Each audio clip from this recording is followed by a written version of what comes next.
So episode 2 starts where episode 1 left off. The Dotchki man done took the shot to the chin. Jung-ho is outside staking it out. And of course he heard it, so he hops out the car, gun drawn and everything. Runs in the building, tries to check all the doors.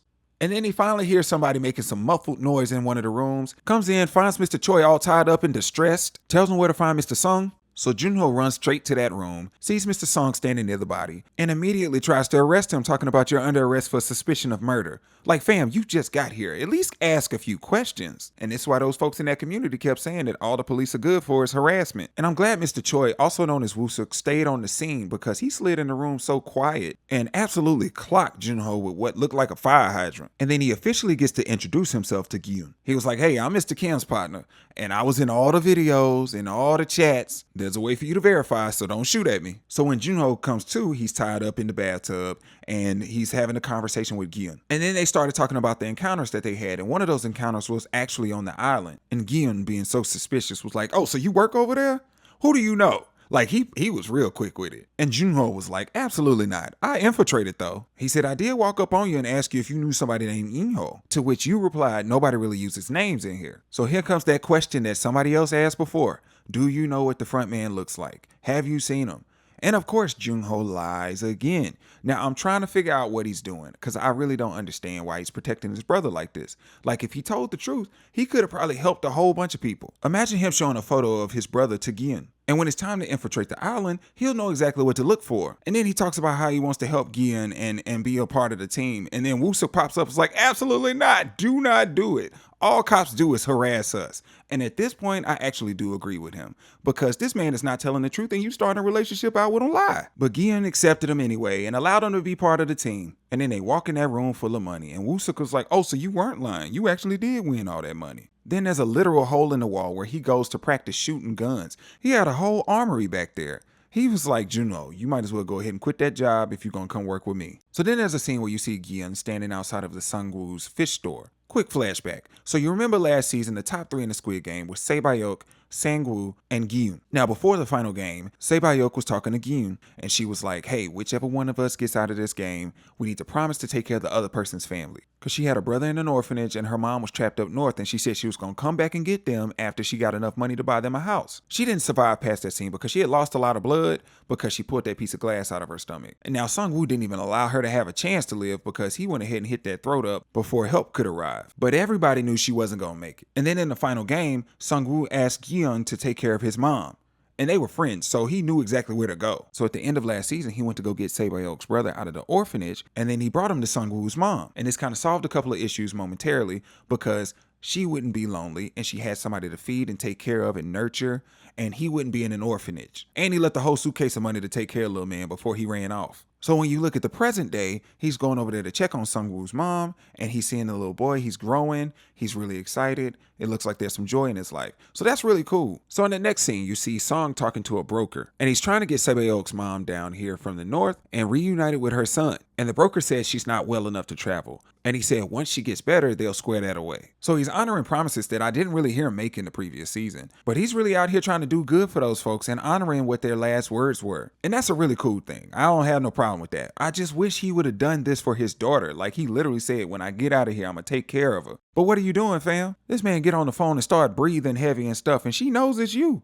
And you just torturing that girl. It doesn't make sense to do all this crying when you literally can afford a plane ticket to get over there to see her. Okay, so I'm done with my rant. So right after he leaves the broker's office, a woman named Noel walks in behind him. And she's trying to find her daughter that she left in the north. Apparently, she got into it with some people in the north. She had to be on the run. She left her child. And she's been trying to find her daughter ever since.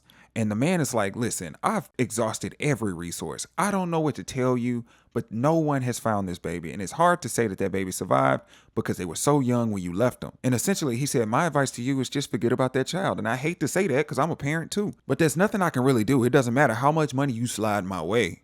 And she's really heartbroken by this. You know, she's living in her car and then she goes to work at an amusement park, but she doesn't have a lot of money. And I'm assuming every bit of the money she saves up is going toward finding her child. And while she's in there just crying, somebody knocks at the window with a flashlight. She can't see who it is. So she pretends like she's about to get ready to move because she thinks it's security. She's not supposed to sleep in the parking lot. And they're always catching her. But this was not security. It was actually somebody from the games bringing her an invitation.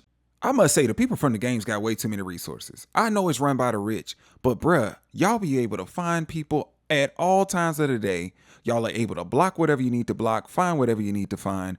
Like, it just seems like you thought of everything. The operation is really sophisticated, even though the games are going to put the players through some of the most inhumane situations. So Noel gets her invitation. Now, the job that she currently has is at an amusement park. She's wearing this rabbit costume to give kids lollipops. And it shows one scene where they're walking through the amusement park, giving out lollipops to all the kids. And they show this one girl who's like really small, super adorable. She has this little strawberry hat on. So I'll call her like Strawberry Baby. Now, she's by herself, which is crazy to me.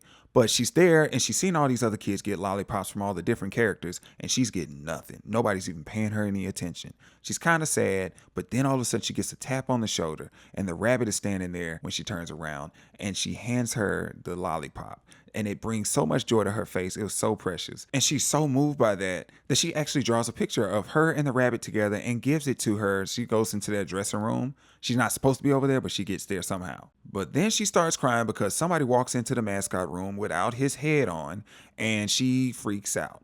And then her dad gets in there and comes to get her and says, hey, I told you about running off. And that's when you find out that she has blood cancer. And I think that impacted Noel a little bit. So when she got her invitation to the game, she quit the job immediately. So that meant somebody else was going to have to play the rabbit in the parade. And that person skipped right over Strawberry Baby because at first she was really excited, but when she noticed they weren't coming back, she got really sad. Now in a different scene, you see Junho, he's walking and he's taking flowers to a gravesite. It turns out it was his ex-sister-in-law that was married to Inyo. And his mom was like, let me know if you see anything that clues us in that your brother was there, because it's the 5th year anniversary of his wife's death. So Junho and his mom are at dinner and they're having discussions about regrets and why Inho doesn't mess with them really. And the mom is saying, I wish I would have done more for my daughter-in-law. When she got sick, I didn't do much. But Inho actually gave away an organ to keep Junho alive. And she was like, man, I could have just sold all my organs to do what I needed to do to take care of her. And then Junho was like, hey, wait a minute now. You do realize he could have made a lot of money off that organ he gave me to save his wife. So if anything, he probably should be resentful of me. Either way, we shouldn't be blaming ourselves for how things went down. There were options, there were choices that were made. Different things happen for a reason. Now, all this conversation about organ donation kind of made me think about what was going on last season. In the game, some of those people that were eliminated were being used for their organs, which makes me think that there's more to the game than just the entertainment value for the wealthy. Maybe some of those wealthy people actually need some organs. So we're back at the amusement park. Noel is walking around. She's no longer the rabbit, and she sees an ambulance come up. It comes to a halt, and then you see people bringing in a little body. They were carrying the body of little Strawberry Baby to the ambulance. And I didn't know her name until her father came in running, and he yelled her name. It was Nyan.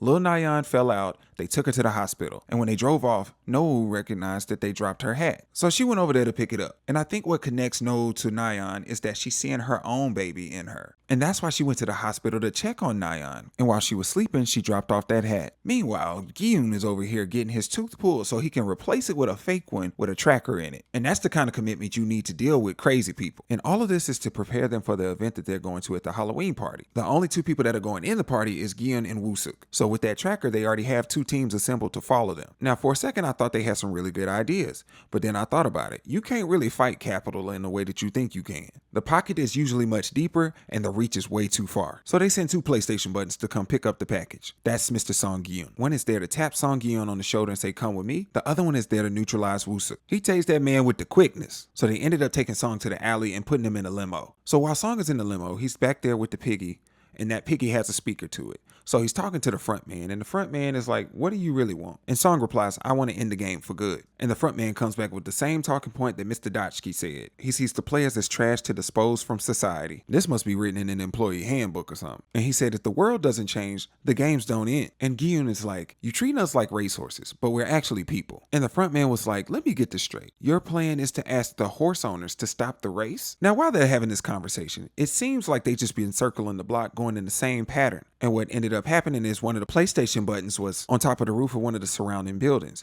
And they were ready to shoot the tires out of the people that were tailing the limo. And that's exactly what they did. And when they neutralized those 2 vehicles, they detonated the explosives under Junho's car. So nobody died. They were just all stuck. And this is why I say you can't mess with capital, because the team really thought of everything. They had a plan to separate Song and Choi in the club when they were doing the Halloween. They blended in because everybody had on costumes. Then they had a sniper on the roof to take out the tails. And they even had the explosion under Junho's car. And it wasn't until Song recognized that his entire team was down that he asked to be part of the games again. And then the front man was like, hold up 1 second. Didn't you just say like 5 seconds ago that you wanted to end the games for good? Now you telling me you want to join the games again? And Gion was like, yeah, let's do it. And then he started trying to call the front man scared. He was like, are you scared you're going to lose like Oh Il Nam? As a refresher, Oh Il Nam was the guy that created the games. He played alongside Gion in the games. He had a really big tumor in his head, and since he was about to die, he was like, I want to have this rush one more time like I was a kid again. So he was on his deathbed, and he invited Song to come talk to him. And he tried to play one last game. He saw this homeless man that was sitting outside in the cold, and it was about 20 minutes till midnight.